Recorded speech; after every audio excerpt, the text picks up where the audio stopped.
50 000 акча бересиң, мен касал болуп калдым, мен дабалатып коесуң деп, анан ошондон бери бир жумадан кийин бери ошондой болуп акча талап кыл деди. Кайрылышка мажбур болдум бу жакка.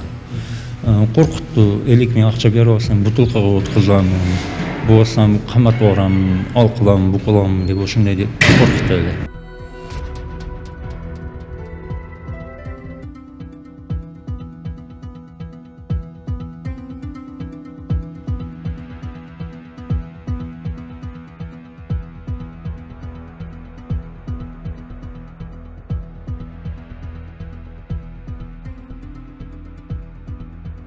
Ош Кара Суу районунун тургуну 50 жаштагы.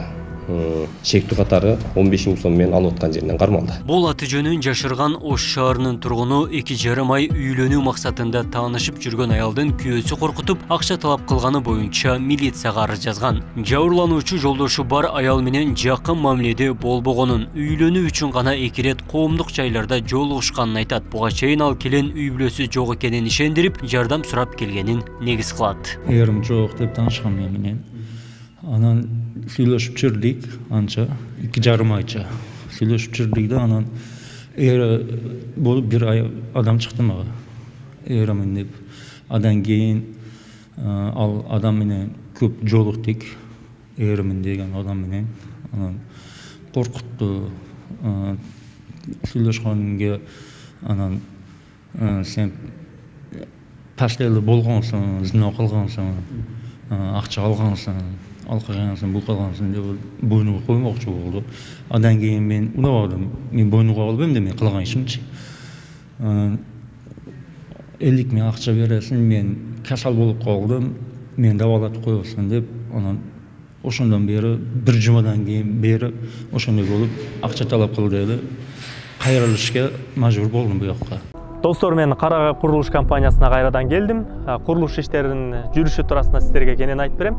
Өзүңүздөр байкагандай, А блоктун фасады укмуштуудай кооз жана сапаттуу болуп сонун бүтүп калыптыр. Жүрүңүздөр.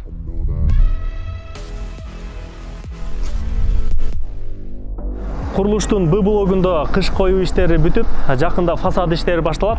Ал эми В блогунда болсо монолит иштери толугу менен бүттү. Ал эми Г блогунда котлован казуу иштери аяктап калды. Курулуштун А блогунда ички жасалгылоо иштери башталды. Өзүңүздөр көргөндөй, азыр мындай сапаттуу эшик терезелердин бардыгы орнотулган. Азыр болсо батирелердин ички абалы менен таанышабыз. Сиздин кыялыңыздагы батирелерди компания тарабынан толугу менен жасап бүтүштү. Эми келип туруп эле өзүңүз каалагандай дизайнда жасалгалап жашап баштасаңыз болот. Мен көптөн бери Карагай курулуш компаниясы менен кызматташып келемин жана сиздерге сунуштаймын. Жаңыдан бүтүп калган А блоктон сиздер батире алсаңыздар болот жана курулушу тездик менен уланып жаткан Б, В, Г блоктон дагы үй алып алсаңыздар болот. Толук маалымат алыш үчүн экран астындагы телефонго чалыңыз. Эмдиги жылы үйгө келип жашаймын десеңиз, анда шашылыңыз. 100% кепилденген ишенимдүү Карагай курулуш компаниясы сиздин кызматыңызда.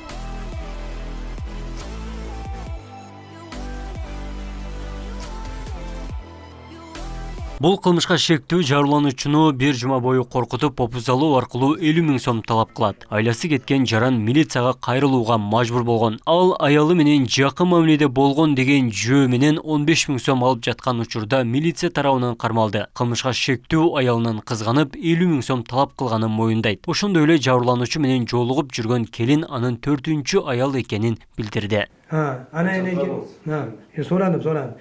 Eneği kasalıp kaldım. 50 000 soradım. İkimiz bahsiz atkızıp koydum. İçine kıldırıp koydum. Akça vermesen ne alam dediniz?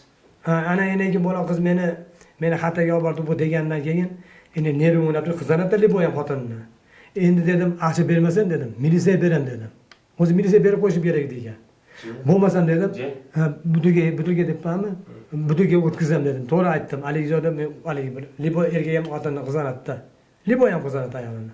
Учурда бул окуя Нариман милиция бөлүмчөсүндө тергелип жатат. Эки тараптын маалыматы толук алынып, кылмышка шектүүнүн буга чейинки аракеттери иликтене баштаптыр. Милиция опузалоо аркылуу акча талап кылуу беренеси менен кылмыш иши козголгонун билдирди. 2024-жылдын 16-январь күнү Ош шаарынын тургуну бизге арыз менен кайрылган. Арызында ал өзүнүн бир сүйлөшкөн тааныш кызынын күйөөсү мени упузалап талап кылтат деп акча 50 миң сом ошентип кайрылган. Топтолгон арыздар бул биздин каттоого алынып, арыздардын негизинде ыкчам иш-чаралар жүргүзүлүп, Ош Кара-Суу районунун тургуну 50 жаштагы шектүү катары 15 миң сом менен алып аткан жеринен кармалды.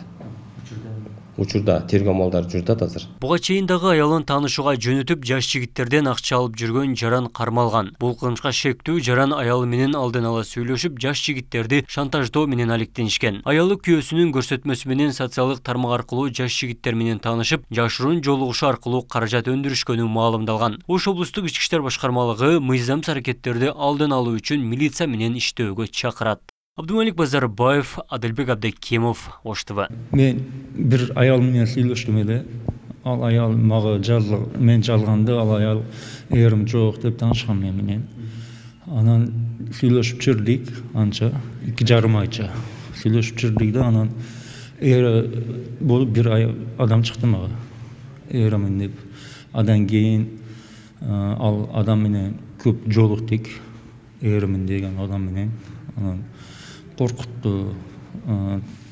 Сүйлөшкөнгө анан сен паштелі болгонсуң, зина кылгансың, акча алгансың, ал кылгансың, бул кылгансың деп бойнуга коймокчу болду. Андан кийин мен унабадым. Мен бойнуга албайм да, мен кылган ишимчи. 50 миң акча бересиң, мен касал болуп калдым, мен дабалатып коесуң деп, анан ошондон бери бир жумадан кийин бери ошондой болуп акча талап кылды эле. Кайрылышка мажбур болдум бу жакка. Коркутту, 50 миң акча берип алсам, бутылкага откузам, болсам каматып барам, ал кылам, бу кылам деп ошондой деп коркутту эле. Канча күндө кармашты шектүүсү? Адашпасам 2 күндө. 2 күндө кармашты, эми ошол. Бул жана өзүңүздөй бул ошол таанышып жүргөн аялдай ушул сыяктуу мындай подстава деп коет эми орусчачы. Ошондой нерсе менен занимать этеп экен жаңы боюнча. Анысын билбейм амака. Биринчи эле сиз. Мен биринчи эле менден мурун сүйлөшкөнбү, билбейм амака.